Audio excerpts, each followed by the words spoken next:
Good afternoon, everyone. I'm Matthew Taylor. I'm the RSA's Chief Executive, and I'd like to welcome you all to today's online event.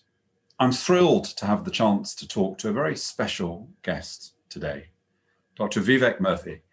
Dr. Murthy served as Surgeon General of the United States from 2014 to 2017 under President Barack Obama. He's set to reprise this role for President Biden, who's also appointed him as co-chair of the COVID-19 Advisory Board, which is tackling the ongoing coronavirus crisis in the USA. So we're incredibly fortunate that Vivek is spending time with us today.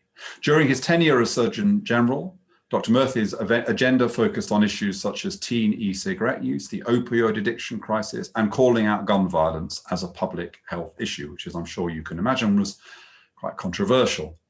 Alongside all of this, Dr. Murthy has written a widely praised book on the loneliness crisis. It's called Together: Loneliness, Health, and What Happens When We Find Connection. And it's that I'm really keen to talk with him about today.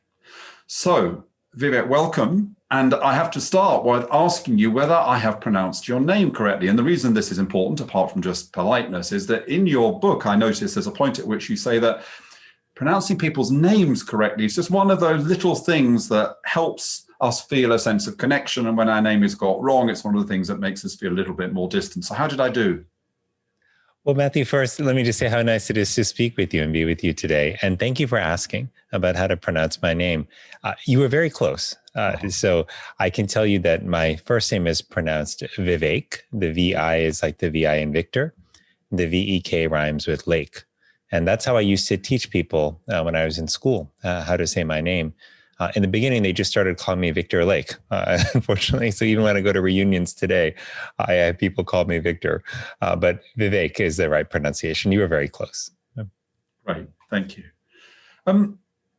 Let's just start with the most basic question. And I love the book, by the way. I've been reading it all week. And it's funny, reading a book about loneliness, your book has been a companion to me all week. Let's just start with, let's start with the most basic. What is loneliness? Well, loneliness is a subjective feeling, first of all. It's not an objective measure of how many people we have around us. And loneliness is the feeling that the connections we need in our life are greater than the connections we have. And in that gap, we experience loneliness. The reason this distinction between loneliness and isolation being a more objective term describing how many people we have around us, the reason that is such an important distinction is because we sometimes assume that if we have many people around us, if we're on a college campus, for example, as a student and are surrounded by thousands of other students, or if we work in a setting that has many people or live in in a neighborhood with lots of people around us, that somehow that means that we are immune to loneliness. But that is not the case. Because people can be surrounded by many people, but feel quite alone if they don't feel a strong sense of connection to them. They can also be surrounded by very few people, but not feel lonely at all if those relationships are marked by trust, by open communication, and a sense of real companionship. So one of the things that was kind of quite poignant for me about the book, Vivek, was that one of the early speakers we had at the RSA, I've been running the RSA for 15 years. And so I'm leaving in a few months. So I'm looking back. And John Cassiopo was one of the early speakers that we had at the RSA. And oh my gosh, speakers make an impression on you in all sorts of ways. But the thing that he said that has always stuck in my mind, I've told innumerable people about it, is that the relationship between isolation and loneliness is the reverse of what you often think it to be. That it isn't that the isolation leads to the loneliness, it's that the feelings which are involved in loneliness, the anxiety, the depression, that leads to behavior, which then often leads to isolation. And that's a point that you make in the book. And I think that one of the values of your book and John Cassiopo's work and other work is we don't really understand loneliness. We have a particular view of loneliness. And as you say, we link it to isolation, and we need to understand it better because it's much more complex than that. It's absolutely the case. And there's so many counterintuitive things about loneliness. And this happens to be one of them. John Cassiopo, I'm so glad that you've had him on in the past. He's a hero of mine. I had the privilege of meeting him when I served as Surgeon General. He came to our office to present on his work, and I have since worked with his partner, Dr. Stephanie Cassioppo, since his passing.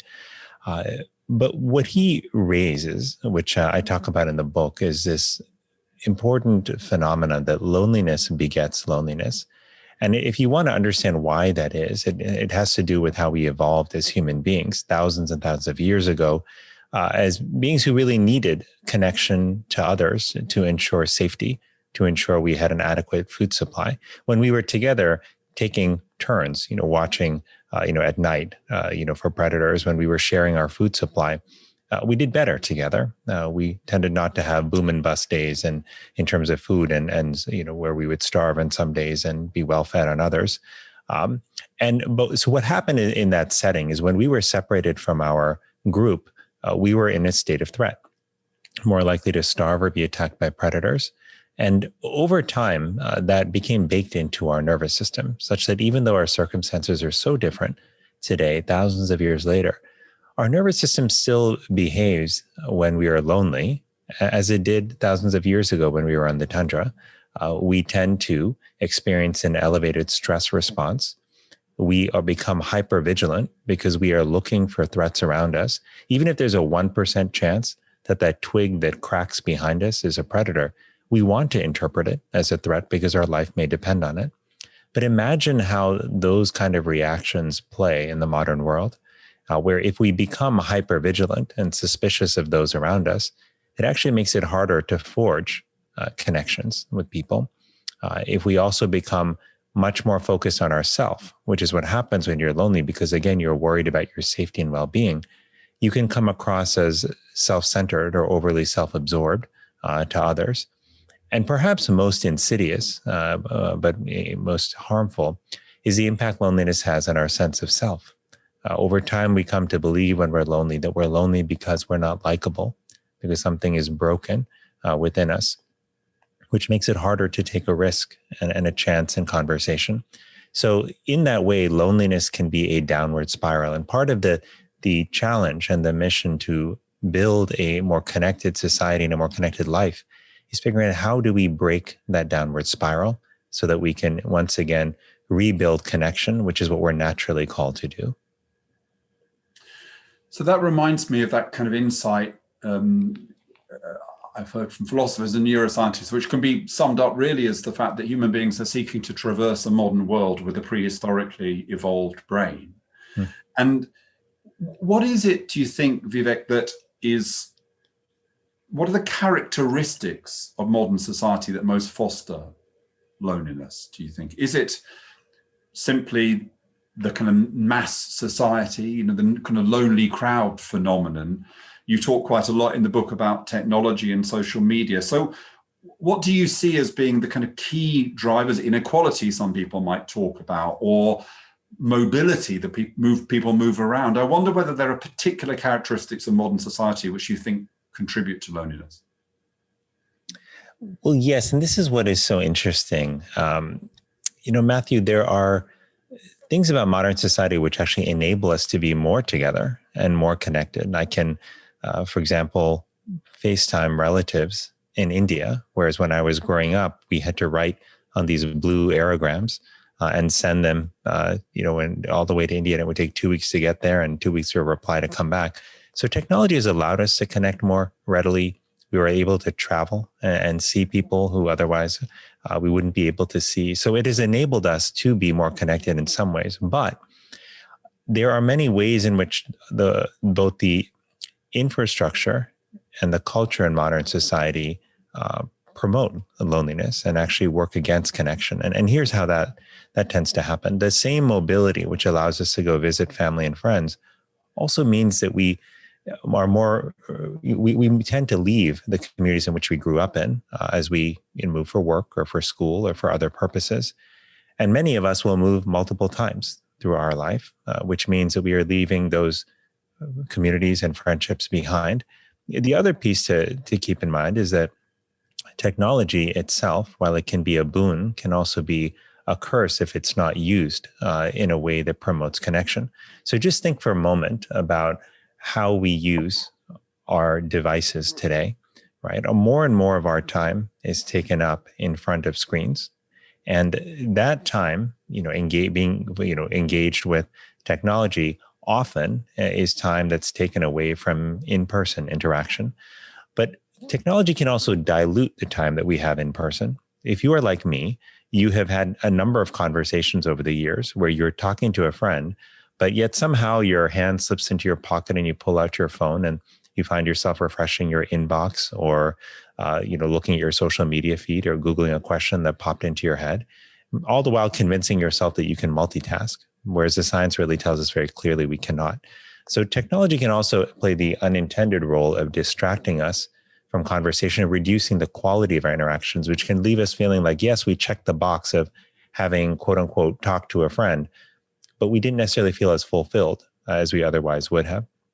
But the last thing to mention is a cultural piece, and this is perhaps the most complex, which is that in modern society, we tend to have a narrative that tells us that success is entirely dependent on individual effort, and that we are expected to make it or to fail entirely on our own.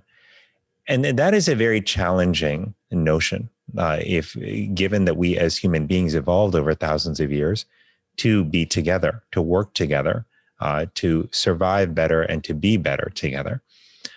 And in this new dynamic, if you believe that your success is entirely dependent on individual effort, then one, that means there is more burden placed on you. It also makes people more hesitant to reveal their weaknesses and to ask for help.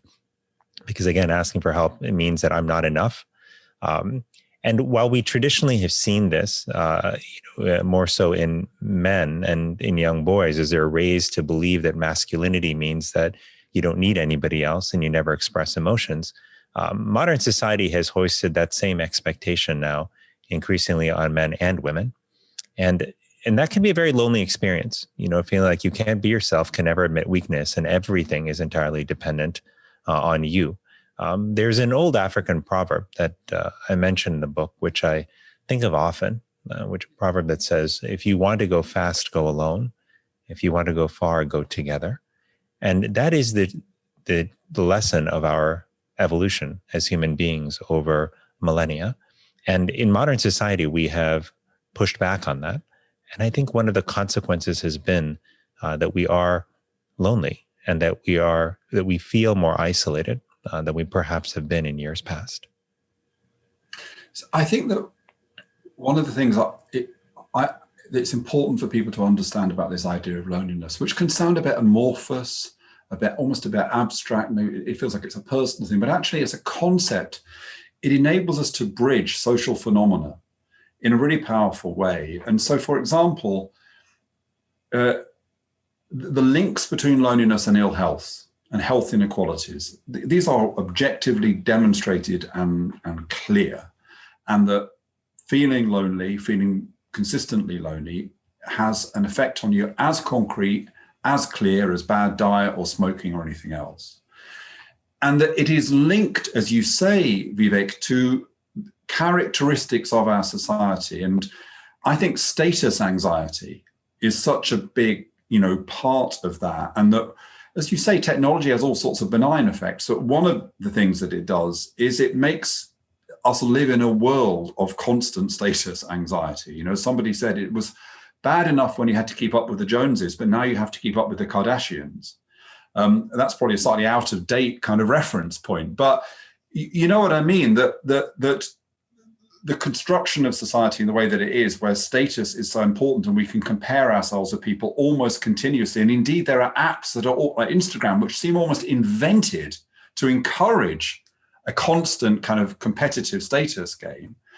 These have an impact on us and how we feel about ourselves. And those impacts lead to illness and early death. These are the links in the chain that your book helps us to see.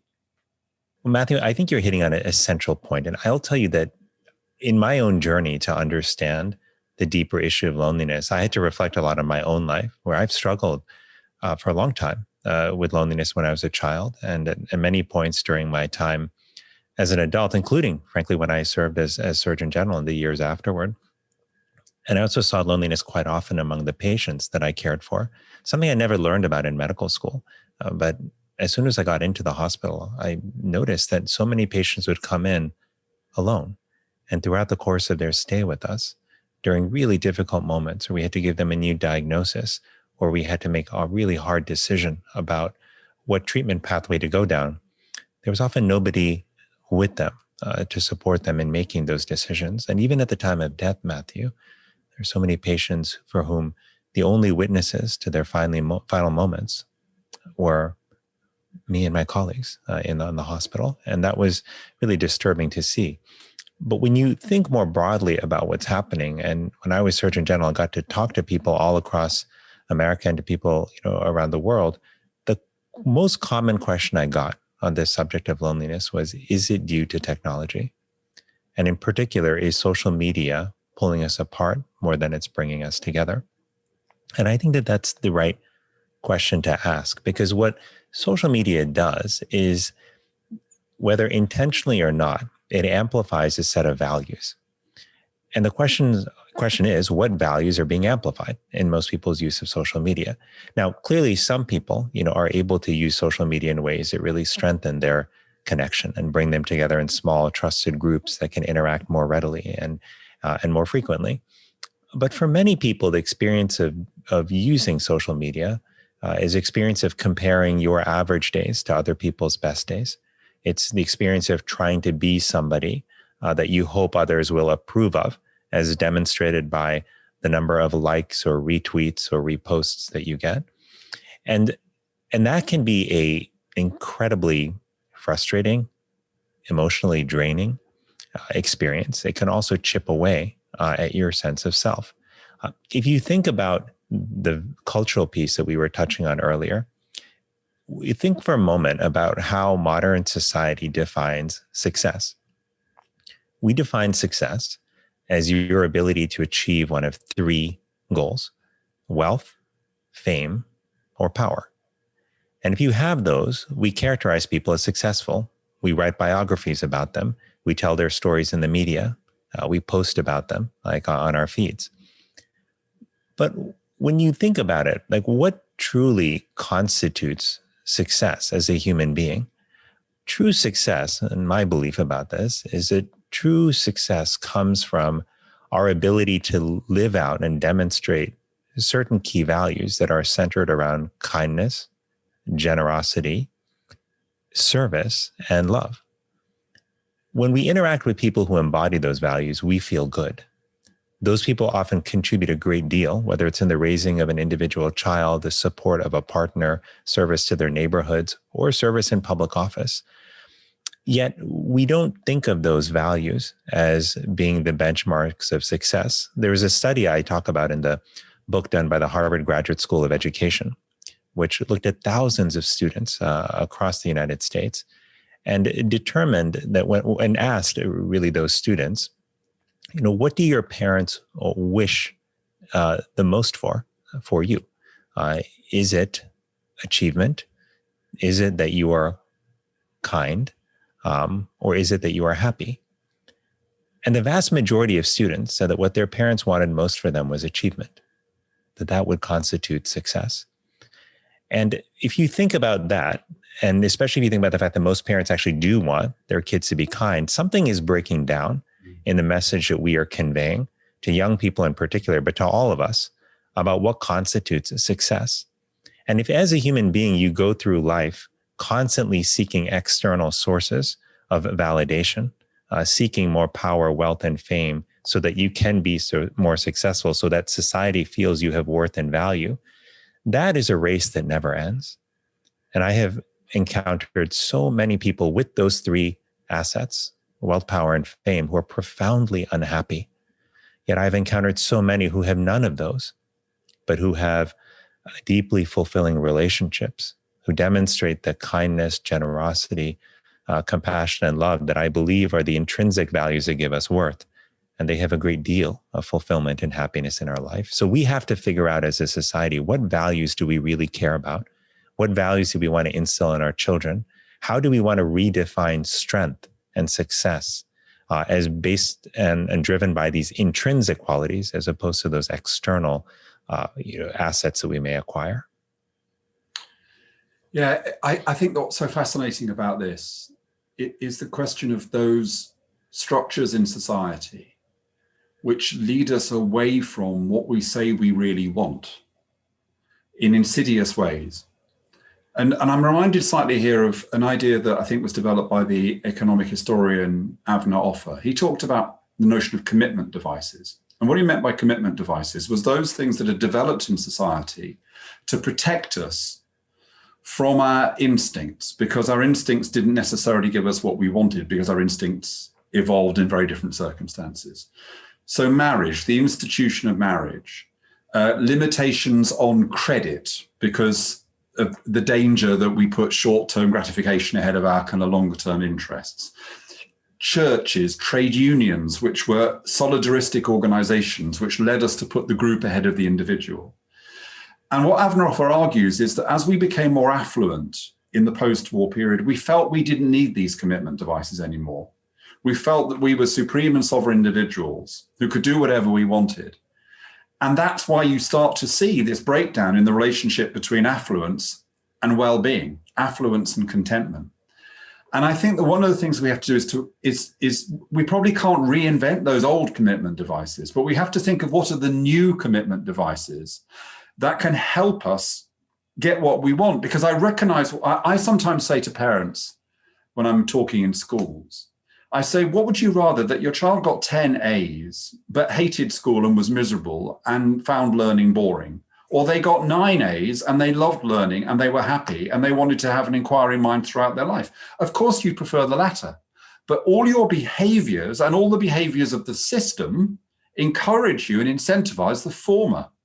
So it's one of the things we have to do, because you, like me, as well as being incredibly distinguished in your medical career, are a policymaker interested in policies. We have to think about what are the kinds of policies that can help us, that can, in the words of behavioral economics, change our choice architecture so that we become more able to make the choices that meet our needs.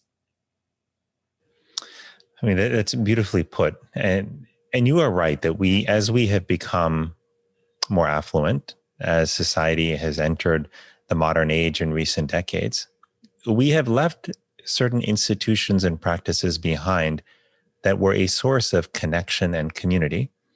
We find, for example, that in a number of countries, including the United States, that attendance, for example, in faith communities has declined, and participation there has gone down over recent decades. We also find that participation in social organizations, has also declined. The number of people who have friends over for meals has declined, and that's pre-pandemic, to be clear. And so as we think about this, we've left behind many of the institutions that were buffers for us, that ensured that we had some sense of connection and community. I think about my parents often. They grew up in India, and while they didn't have much in the way of wealth growing up, particularly my father, who for much of his life grew up quite poor and in a small village in rural South India, they never felt lonely.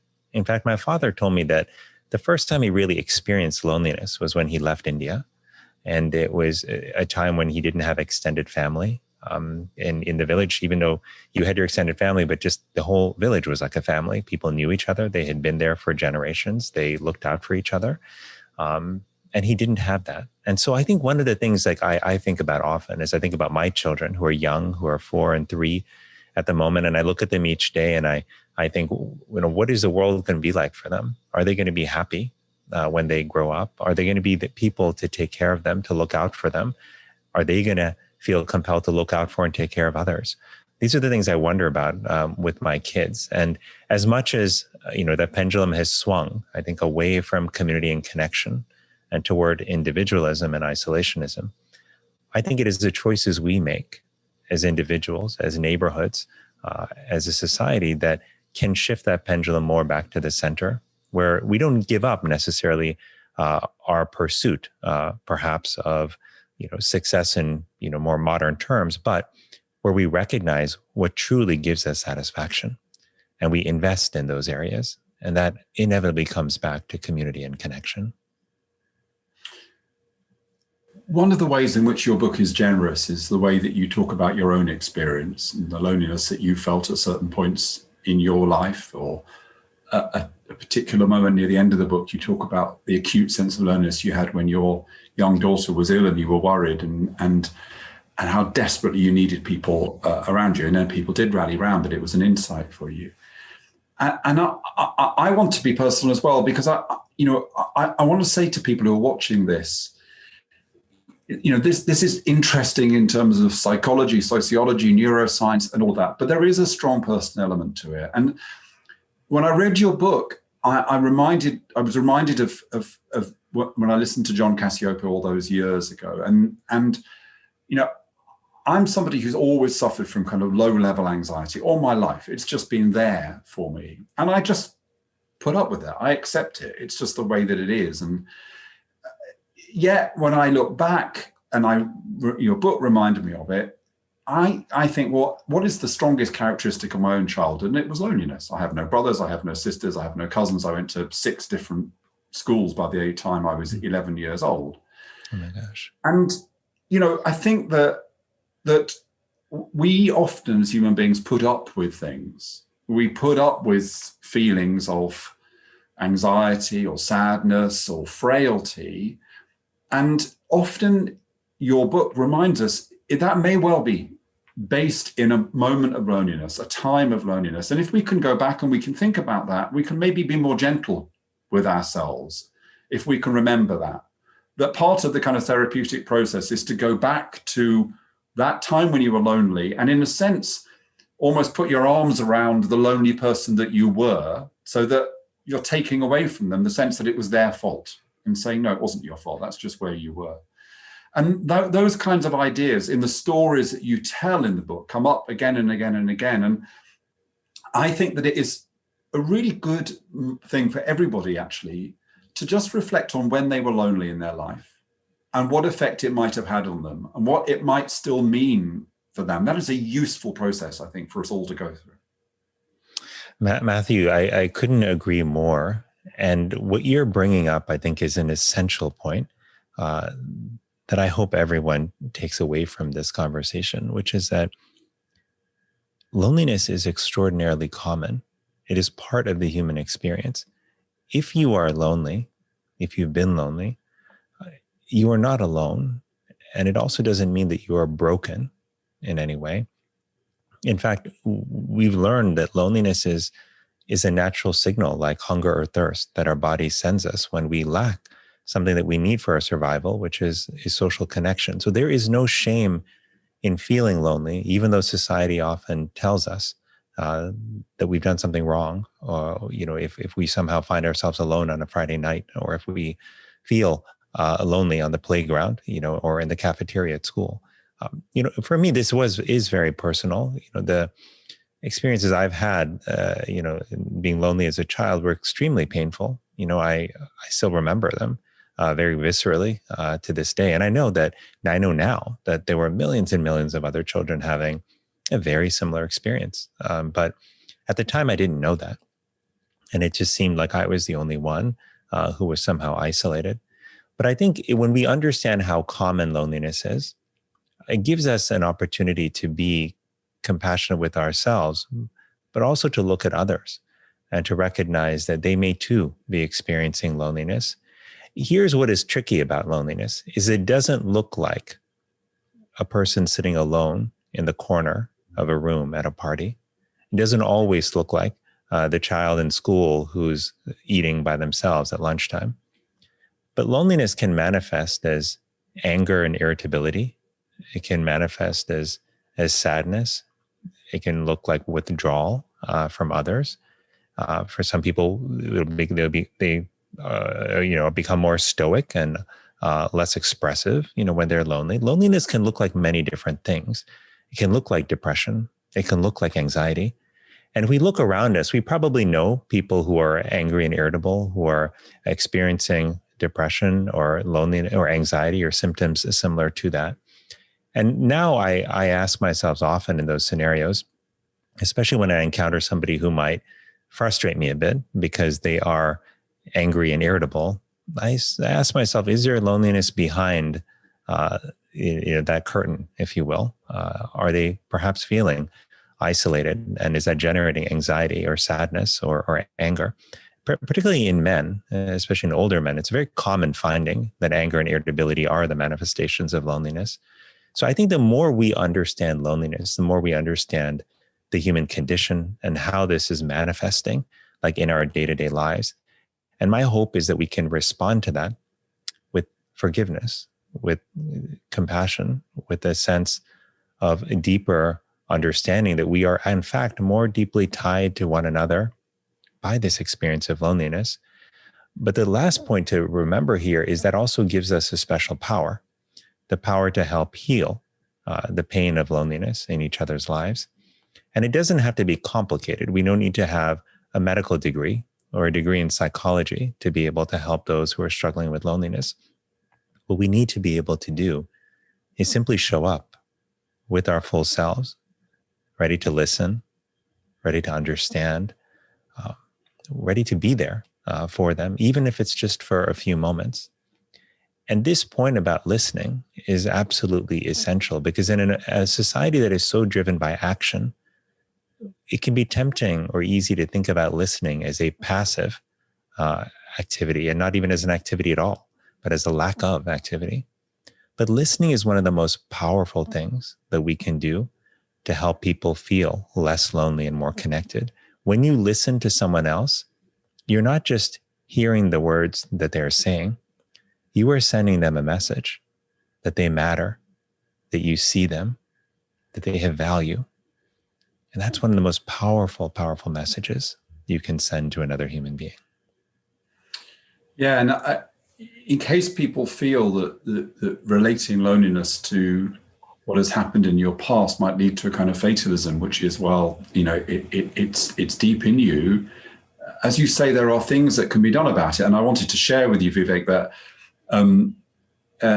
not just because of COVID, but because of other things in my kind of working life, I've been feeling kind of a bit cut off for a while. And I was talking to my wife, complaining, I guess, about stuff and not knowing what to do. And she simply said, well, why don't you try giving back something?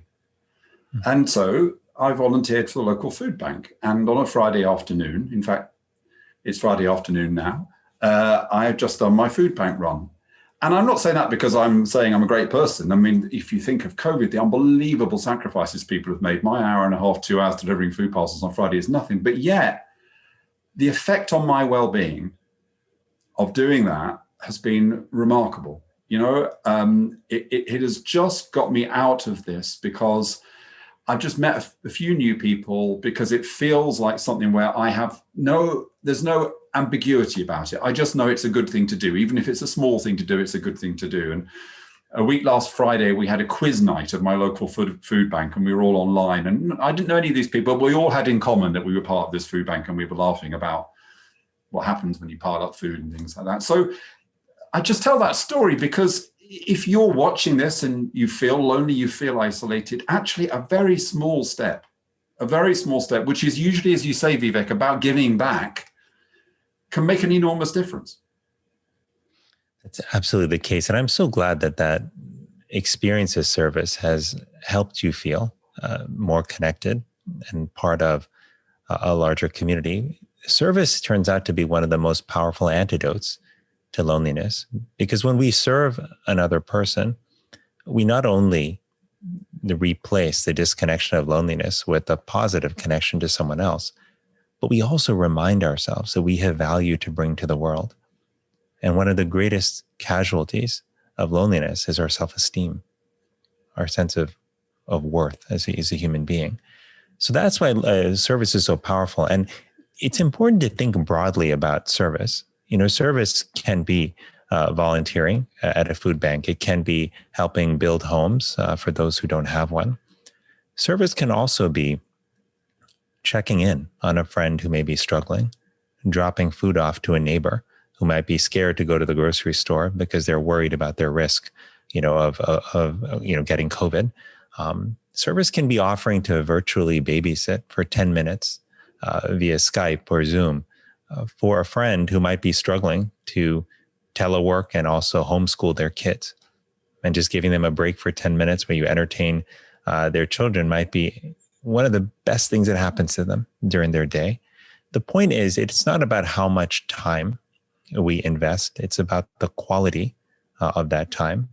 And if you're thinking, how do we build connection, like in this pandemic age and even beyond, service stands out as a powerful way to do that. But another couple of other things that are worth keeping in mind is to focus on the quality of time that we spend with one another, recognizing that 5 minutes of conversation where we're deeply focused on the other person, where we're fully present, where we're sharing openly, can be more powerful than a half hour, an hour of distracted conversation. And I would also say that keeping a little bit of time each day to connect with people we love can also be powerful, even if that's just 5 or 10 minutes a day where we call somebody that we care about just to say, I'm thinking of you, just wanted to know how you're doing. Or when we write a note, perhaps to someone who we haven't talked to in a while. These are small but powerful moments. And the reason that it doesn't take a lot of time to generate a tremendous amount of value for ourselves is because we are hardwired to connect as human beings. When we experience a moment of deep connection, it can change how we feel for hours or days. Think about the last time you encountered somebody at the grocery store who was checking you out and who actually smiled at you and with genuine care asked how you were doing and waited to listen to the answer. That whole interaction may have taken 15, 20 seconds, but it likely left you feeling better. If you work in a building, for example, where there's a security guard, as I did when I was working at a hospital up in Boston, there were times where the security guards would pause and just ask me how I was doing as I walked in. And I just remember how good that made me feel. So it's important as we think about loneliness, as tough a problem as it is, as common as it is during the modern age, and as consequential as we have learned it to be, given that loneliness has a powerful impact on our health, increasing our risk from everything from dementia to premature death to heart disease to depression and anxiety. It's also important to know that the solutions to loneliness are almost disarmingly simple, and that we each have the power to be that solution, to be that source of healing for one another, because we have the ability to show up in people's lives, to be present, to be kind, and to be compassionate. Now, Vivek, one of the reasons we're incredibly grateful that you found this time with us is because you have this new responsibility in relation to tackling the coronavirus crisis in the States. And I just wanted at the end of our conversation to reflect upon that. Obviously, the immediate issue now of how you get the disease under control. But I wonder what you are hoping will be the learning that we take from this crisis when hopefully, as a result of the brilliant, amazing scientific breakthroughs, vaccination, that we do come out of it. What do you see as what we've learnt over, or what perhaps particularly in the States, you've learnt over this last year? And what do you see as the opportunities? Because one of the obsessions we have here about the RSA is about the relationship between crisis and change, and that crisis can often be a catalyst for change. And there's been a lot of interesting comparisons, for example, with AIDS and HIV, and how, I remember that crisis, and I remember how at the beginning of it, it felt as though it could increase bigotry. It felt as though the gay community in particular might retreat because words like gay plague were being thrown around. And yet, despite the terrible, awful tragedy of that disease, what ultimately happened was not only did we make the health breakthrough, which means that HIV is no longer a terminal diagnosis, it's manageable, but also the gay community took control. They came out, they asserted themselves, and that has led to enormous advances in terms of LGBT rights and respect. This is a health crisis. is there the scope for us to come out of that in the same way as ultimately we came out of AIDS and HIV on a progressive direction? Well, it's the right question at this moment, Matthew. I mean, this pandemic has upended so many of our lives, the entire world. It's had profound impacts on the economy and most of all on our health, given how many of us have lost loved ones to this disease.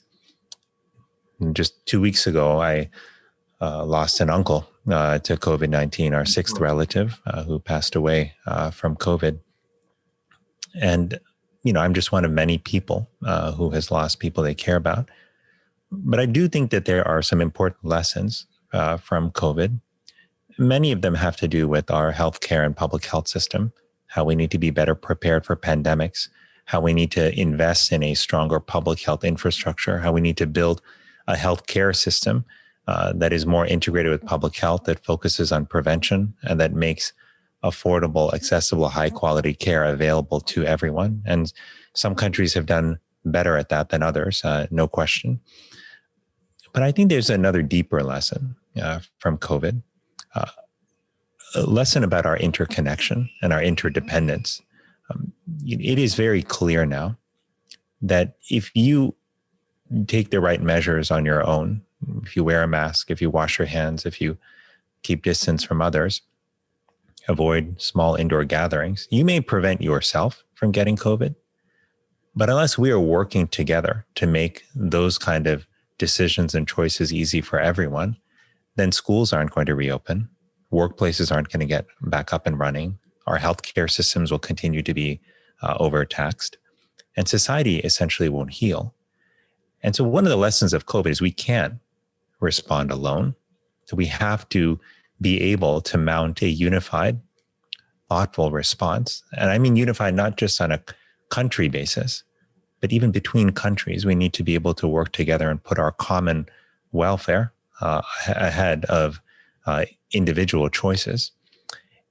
And to me, this really brings up the biggest point of all, which is that when you look at the divisions and the fissures that have developed over decades in society and that have deepened, particularly our political divisions, those present a clear and present threat to our ability to respond not just to pandemics, but to other threats we face, whether that's climate change or whether it's racism or other systemic inequalities that we're dealing with.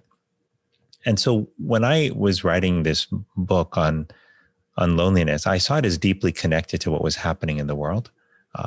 I see it as deeply connected to how we need to respond to COVID, because if we want to build a unified response to COVID and future pandemics, if we recognize that we are truly interconnected and our welfare depends on one another, that means that we have to strengthen our ability to act together, which means we have to be able to talk to one another.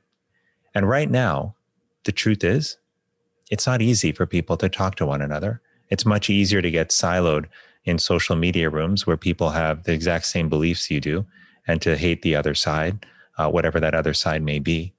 But that has real consequences on our ability to respond. And we've seen that as the pandemic has been politicized in many countries, especially in the United States. So the way I come at this, though, is that you don't build dialogue by throwing people in the same room who have different views and telling them to talk and find common ground. Rather, you build dialogue by building relationship first, because relationship is the foundation for dialogue. The reason we can have family members over during the holidays for a holiday dinner, and people who we may have, significant disagreements with on political issues, faith issues, all kinds of issues. But the reason we can do that and still love them is because we have built a relationship with them. And we know that they are more than their view on a single subject. We can see them in their broader humanity. That's what we have to come to do with one another now. Because if we want to build national and global unity, that starts with the relationships we build in our day-to-day lives. And as a society, we have to think about how we create more opportunities to do that. This is actually why I think loneliness is and building a more connected world is both a health issue, it's an economic issue, it's a national security issue. And it's fundamentally connected to the happiness and well-being of our kids and future generations. That's why I think it deserves to be an area of national focus. And if I can give kudos to the United Kingdom and the decision that your government made and that many of your nonprofit organizations made to prioritize loneliness, to build a national strategy around it, that's the direction I think that we need more countries to move in terms of making the issue of loneliness and connection a national priority, recognizing the profound impact it has on our well-being as individuals and as a society. Well, I'm afraid that's all we've got time for. Thank you, Vivek, for taking time out of your incredibly busy schedule to talk to me. It's been moving and fascinating. And you have all our kind of hopes and support for the new roles that you're taking on. I mean, for us in the UK, it's very exciting to watch the Biden administration and the steps that it's taking, and to see someone like you being brought into government is part of what gives us optimism about the direction America's going in. To those of you watching, I hope you've taken as much away from our conversation as I have. If it's given you a flavor of the sorts of insights that you can find in Vivek's book, Together, Loneliness, Health, and What Happens When We Find Connection, I can highly recommend it. I've been reading it all week. As I say, it's been my companion.